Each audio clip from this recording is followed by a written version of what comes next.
Locate the fuse box.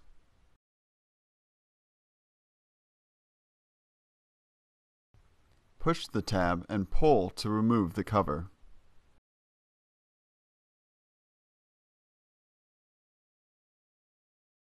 Locate the small plastic fuse puller. Locate the second fuse box. Push the tab and pull to remove the cover.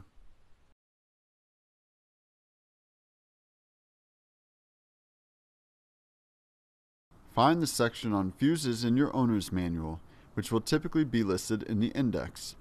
Look up the component and its corollary fuse in this section.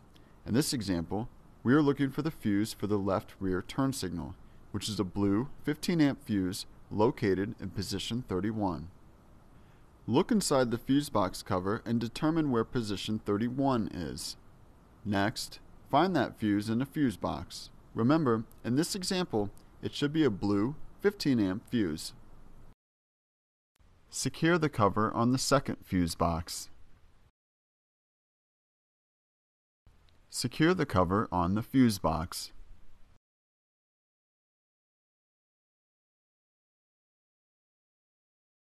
Test the component for which you replaced the fuse.